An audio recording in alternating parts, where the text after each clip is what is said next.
নমস্কার বন্ধুরা, আমি আজকে তোমাদের সাথে শেয়ার করব মুগ ডাল ছিটা দিয়ে পালং শাক ভাজি। তো চলো দেখে নেওয়া যাক কীভাবে আমি রেসিপিটি করেছি। তো এজন্য নিয়েছি পালং শাক। এখন শাকগুলোর গোড়াগুলো আমি কেটে ফেলে দিলাম। এখন শাকগুলোকে আমি এরকম ছোট ছোট করে কেটে নেব। শাকগুলো আমার কাটা প্রায় হয়ে গিয়েছে। শাকগুলো আমি ধুয়ে নিয়েছি। এখন আমি এটা যেহেতু মুগ ডাল দিয়ে করব, তাই আগে থেকে 10 মিনিট 15 মিনিট আগে আমি মুগ ডালগুলোকে ভিজিয়ে রেখেছিলাম।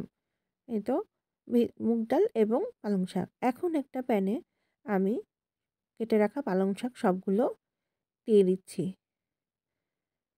সব দিয়ে দেওয়ার পরে এখন এর ভিতরে একসাথেই দিয়ে দিচ্ছি মুগ ডালগুলো। সবগুলো মুগ ডাল এবং পালং শাক একসাথে আমি দিয়ে দিলাম। এখন এর ভিতরে আমি দিয়ে দিচ্ছি কিছু পেঁয়াজ কুচি,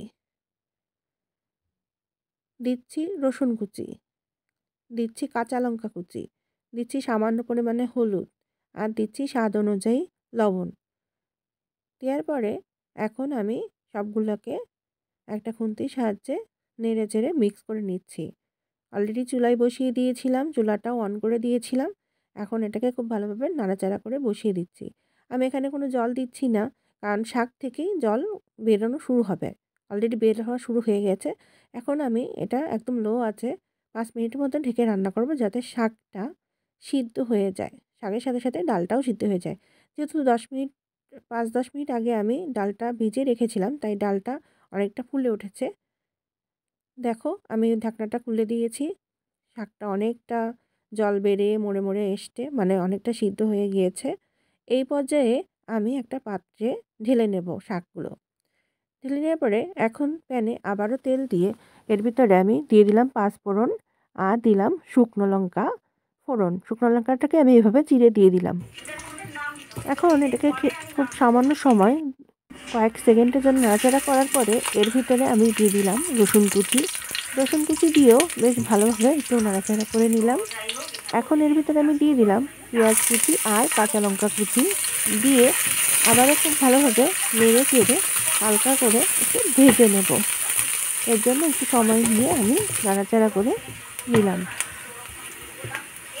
ঠিক এরকমটা হয়ে যাওয়ার পরে এখন এর ভিতরে আমি যে শাক এবং ডালের মিশ্রণটা করে রেখেছিলাম সেটা দিয়ে দিলাম। দিয়ে এখন খুব ভালোভাবে পেঁয়াজ রসুনের সাথে শাকগুলোকে আমি মিক্স করে নেব এবং একটু সময় নিয়ে ভাজতে থাকবো, যাতে শাকের ভিতরে যে জল জল ভাবটুকু ছিল সেটা যাতে শুকিয়ে যায় এবং শাকগুলো যাতে ভাজা ভাজা হয়ে যায়। এর জন্য একটু সময় নিয়ে আমি এরকম করে নাড়াচাড়া করতে থাকবো।